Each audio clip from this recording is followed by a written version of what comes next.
দর্শক, আমরা এখন আছি হলো হাসপাতাল বাইপাসে। এটা হলো হাসপাতাল রোড। হাসপাতাল রোড দিয়ে যাচ্ছি। তো আজকে যাচ্ছি আমার গ্রামের বাড়ি বেড়া। ঈদ যাত্রা বলতে পারেন। তো ভাবলাম যে কিছু রেকর্ড করে রাখি, পরে আমিও দেখতে পারবো, আপনাদেরকেও দেখাইতে পারবো।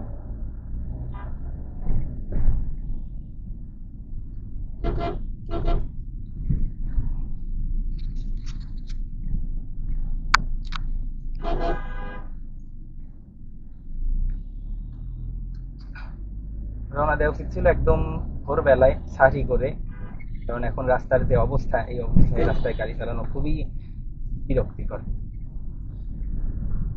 1 ঘন্টার রাস্তা দেখা যাবে 2 ঘন্টা লাগতেছে। কারণ এদিকে হাসপাতাল রোডে অনেক সময় দেখা যায় যে জ্যাম লেগে থাকে। তো আজকে যদি সামনে গিয়ে দেখি জ্যাম লেগে আছে, তাহলে আরো অবস্থা খারাপ। অন্যদিক দিয়ে শহর দিয়ে ঘুরে যাওয়া যায়, কিন্তু শহর দিয়ে ঘুরে যেতে লাগলে শহরেও জ্যাম থাকবে। শহরে তো জ্যাম মোটামুটি কম থাকে, এদিকে তাও ফাঁকা থাকতে পারে। পাবনা শহরের অবস্থাই আসলে খুবই খারাপ।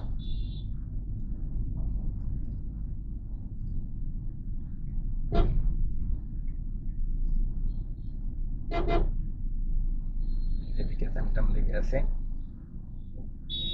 সামনে মোটামুটি একটু ক্লিয়ারই দেখা যাচ্ছে, মনে হচ্ছে যে একটু ক্লিয়ার।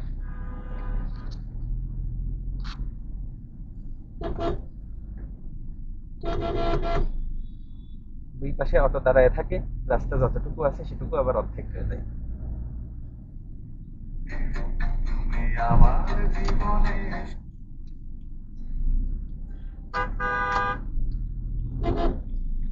একা একা চালালে আমি সাধারণত গান অন করে চালাই, যাতে কনসেন্ট্রেশন ডাইভার্ট না হয়ে যায়। সবসময় একটা তালের সাথে থাকলে কনসেন্ট্রেশন থাকে ভালো।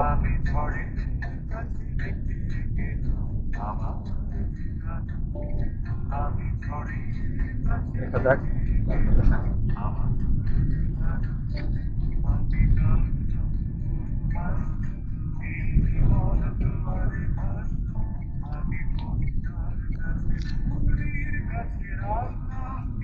বিশাল সিএনজি লাইন,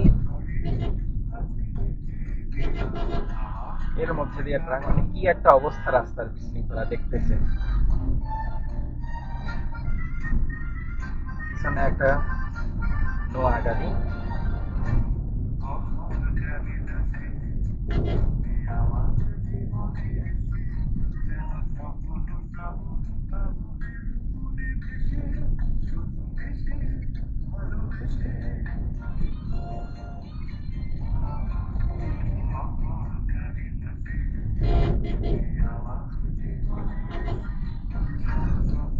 প্রথম থেকেই রাস্তা একবারে উল্টা পাল্টা বিশৃঙ্খল দেখতেছি, লক্ষণ বেশি ভালো মনে হচ্ছে না। দেখা যাক।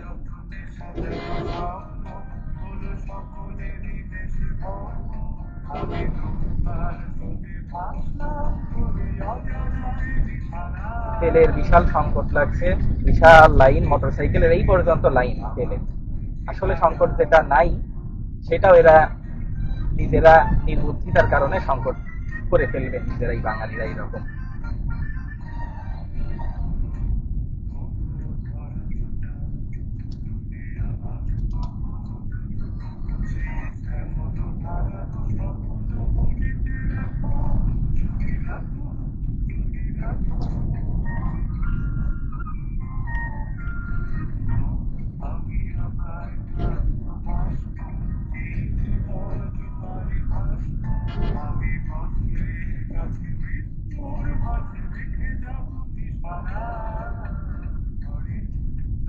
আমরা বাইপাস টার্মিনালের কাছাকাছি চলে আসছি।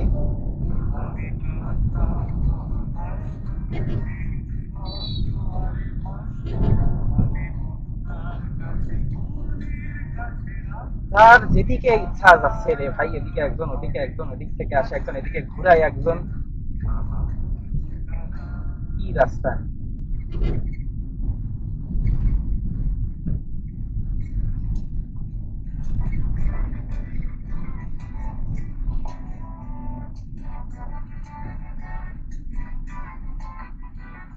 এখন তো টার্মিনালের জ্যাম তো পাবোই।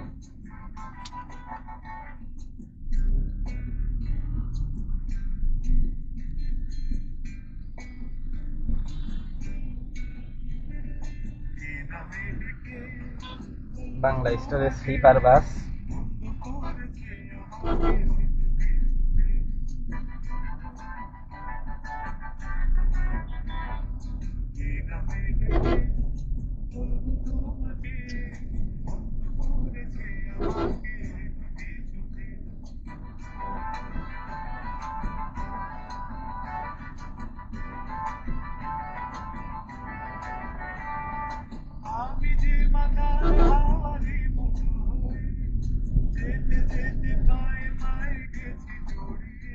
তিনি আবার ডান দিক দিয়ে আসতেছে।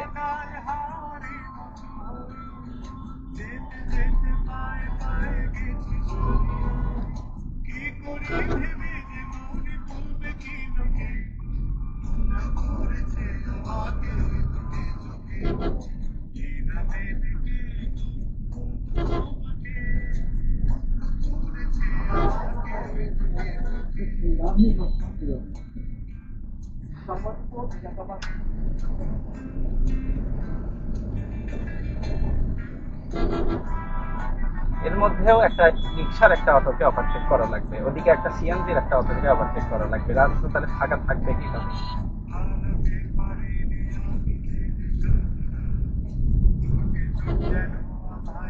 এই যে আরেকজন।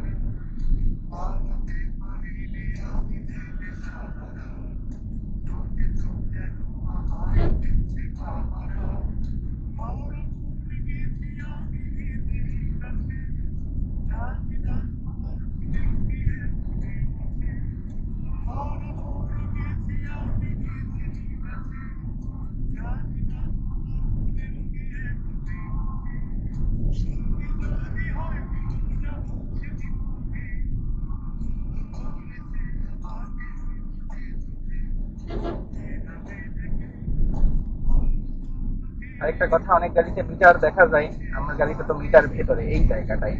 এখন এইখানে এটা অপটিক্যাল মিটার, এটা ডিজিটাল চলে তো, কিন্তু এখন অনেক রোদের কারণে মনে হয় মিটার ভালো করে বোঝা যাচ্ছে না। অন্য গাড়ির মতো হলে হয়তো আপনারা বুঝতে পারতেন, বোঝা যেত।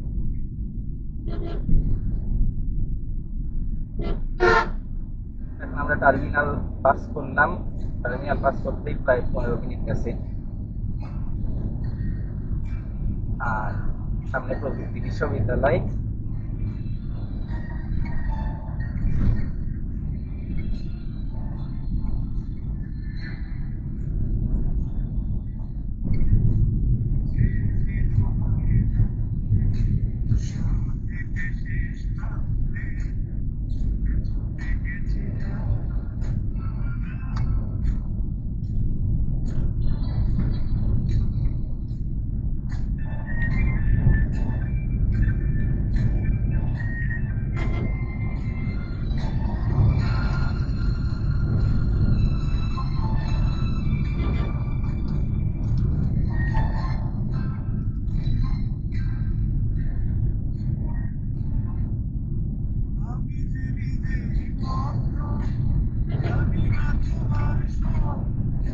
মাঝখান দিয়ে যাচ্ছেন, সারা রাস্তায় রিক্সা ভ্যান। এই রিক্সা ভ্যান গুলোর জন্য অ্যাক্সিডেন্ট হয়, দোষ হয় বাস চালার। বাস না পায়ে চালায়, ভ্যান চালায়, ভ্যান চালায়। প্রযুক্তি বিশ্ববিদ্যালয় এটা, তাই জানে প্রযুক্তি বিশ্ববিদ্যালয়।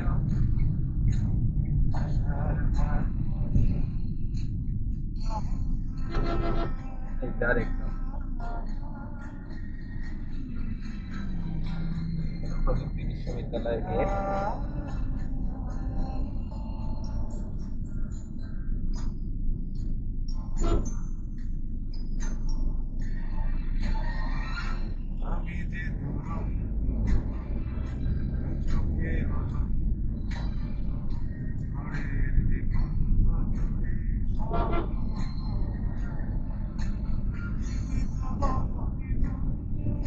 তার কাছে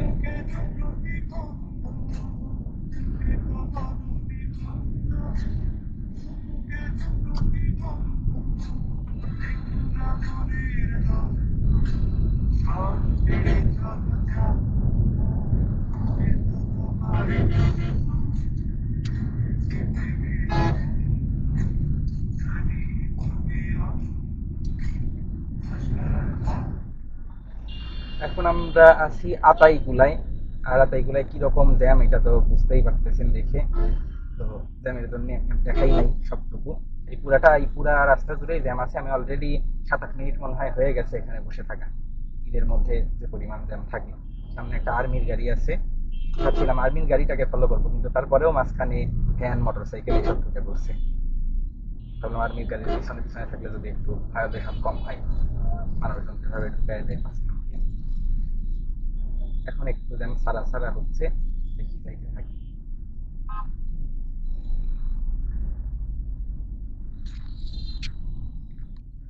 আচ্ছা, এখন আমরা আসছি মাধপুরে। মাধপুর থেকে এই বাম পাশ দিয়ে যদি যাওয়া যায়, এই বাসটা যাচ্ছে এই দিকে গেলে হইলো সাথিয়া। সাথিয়া হয়ে বেড়া। আর সোজা গেলে কাশীনাথপুর হয়ে বেড়া। সাথিয়া হয়ে বেড়া অনেকখানি কম, 13 কিলোমিটার না 15 কিলোমিটার কম। আর এই দিক দিয়ে 13 কিলোমিটার বা 15 কিলোমিটার ঘোরা হয় কাশীনাথপুর দিয়ে। কিন্তু ওই ভেতরের রাস্তার যে অবস্থা সাথিয়া দিয়ে, এই রাস্তায় গাড়ি চালানো মানে একদম মানে অটো রিক্সা নসিমন করিমন এইগুলোর সাথে যুদ্ধ করা। তো এই দিক দিয়ে তেল একটু বেশি খরচ হলে আমি এই দিক দিয়ে কাশীনাথপুর দিয়ে যাচ্ছি, যাতে মোটামুটি একটু তাও কমফোর্টে কমফোর্ট ড্রাইভিং করা যায়, কমফোর্টেবল। তারপরেও এদিক দিয়েই আজকে যে অবস্থা ঈদের আগে, অটো রিক্সা ভ্যান মানে যে যা পারছে উঠাই দিচ্ছে রাস্তায়, এরকম অবস্থা। আর একের পর এক বাইক বাইক নিয়ে নিয়ে মানুষ যাচ্ছে। বাইক নিয়ে আসা খুবই রিস্ক। তারপরেও মানুষজন এই যে একের পর এক বাইক, বিশাল বিশাল ব্যাগ নিয়ে বাইকে উঠে চলে আসতেছে মানুষ ঢাকা থেকে। এবং এক বাইকে তিনজন, দুইজন তো কমন, তিনজন চারজন দেখতেছি। কি একটা অবস্থা।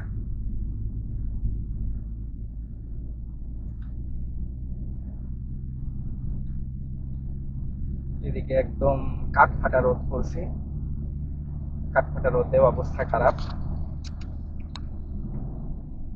এসি তো মাঝে মাঝে দিচ্ছি, অফ করতেছি, এইরকম। সবসময় এসি দিয়ে রাখলে আবার গাড়ির পিক আপ কমে যায়।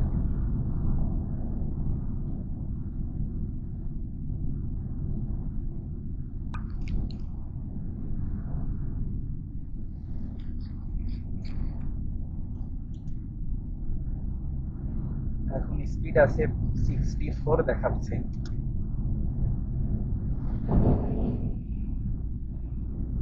67। এই রাস্তাটুকু মোটামুটি একটু ভালো। এই যে বাইক আলা মানে মনে হচ্ছে যে বাইক একটা পাইছে তো খাইছে, এইরকম অবস্থা। গাড়ির সাথে পাঙ্গা নিয়ে যাচ্ছে।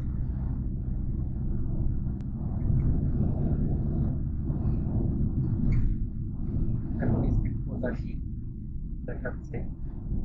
যদিও ওখানে দেখা যাচ্ছে কিনা জানি না, কারণ মিটারটা ভিতরে আড়ালে পড়ছে, তো এখানে ওই যে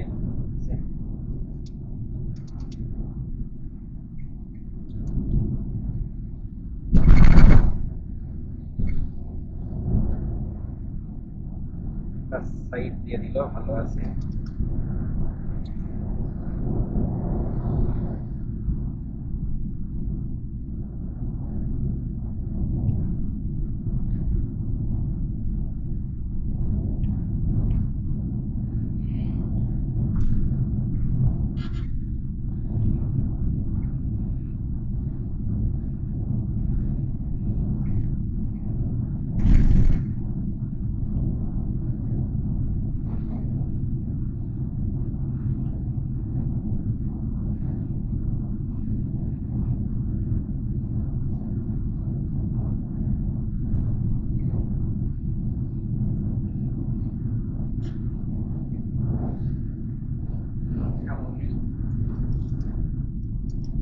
ফার্স্ট দিছি, তারপরেও শালা ওভারটেক করতেই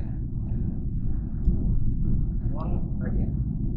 আর সিএনজি গুলো কিভাবে আছে, মানে দুই পাশে দুইটা সিএনজি, তার বাইরে দিয়ে আবার সিএনজি ওভারটেক করবে। সিএনজির জন্য আলাদা লেন তো নাই, তারা আবার একজন আরেকজনকে ওভারটেক করতেছে।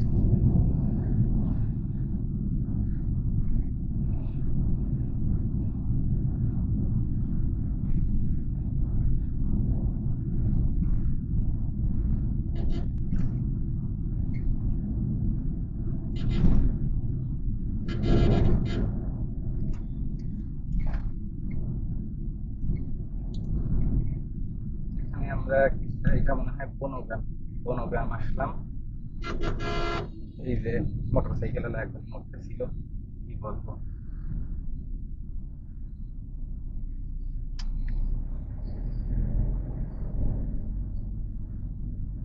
এখন একটু এসি দিলাম, এতক্ষণ এসি আবার অফ করে রাখছিলাম। 1000 সিসির গাড়ি এসি দিলে আসলেই পাওয়ার কম হয়। এটা যে যতটাই বলুক, আমি যতদূর দেখতেছি পাওয়ার আসলেই কম পাই। আবার এসিটাও কম ঠান্ডা হয়। এদিকে গরম তো পড়ছে, ভয়ানক গরম, খুবই মুশকিল।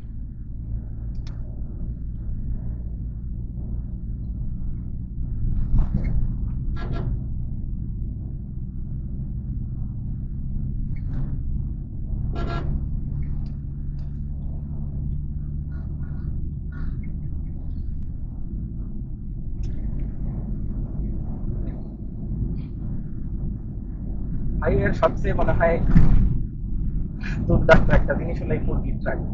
আপনি যত বড় বাহাদুরি হন, এই মুরগির ট্রাকের সাথে পাঙ্গা নিয়ে পারবেন না। মুরগির ট্রাক যেভাবে পাউনি দেয় আর যেভাবে কেটে কেটে বের হয়, মানে কি বলবো, থাকা কিছুই না মুরগির ট্রাকের কাছে। সামনে একটা মুরগির ট্রাক পেয়েছি, এদিকে আমার এসি দেওয়ার জন্য গাড়ি বেশি টানতে পারতেছি না।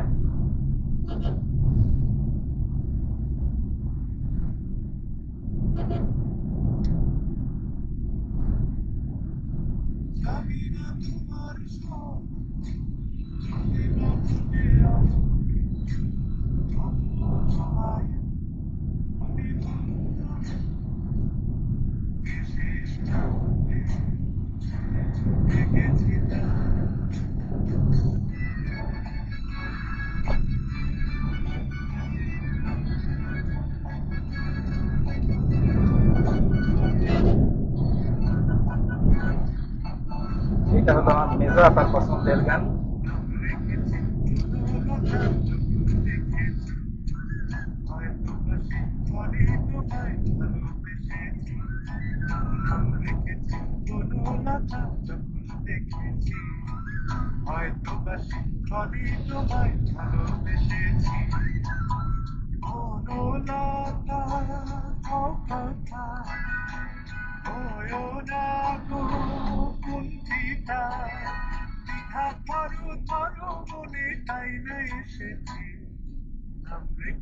রেল ক্রসিং, এটা হলো Santhia Rajapur rail crossing, Santhia station. এদিকে একটা ট্রেনই যায় সারাদিনে, রাজশাহী যায়, আবার সকালে যায়, রাত্রে আবার রাজশাহী থেকে ব্যাক করে। সারাদিনে একটাই ট্রেন।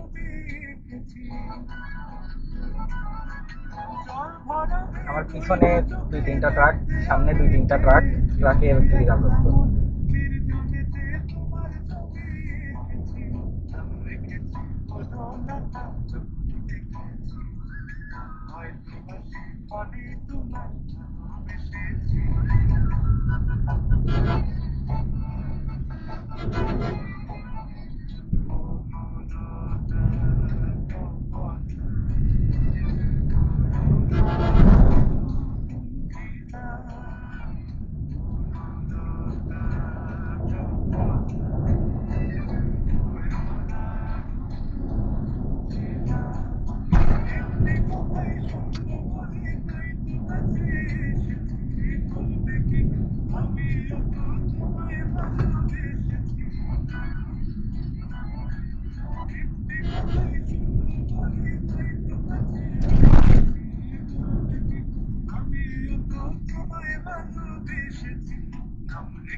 খরা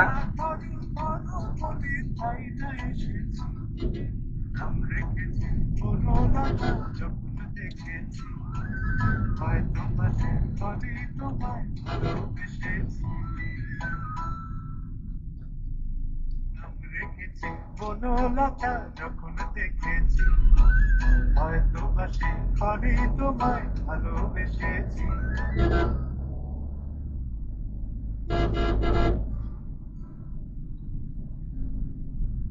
অর্ধেক চলে আসছি অলরেডি, যদিও টাইম প্রায় 1 ঘন্টার কাছাকাছি গেছে। নর্মালি 1 ঘন্টায় বেড়া চলে যাওয়ার কথা। শোনো, কোনো একদিন আকাশ বাতাস জুড়ে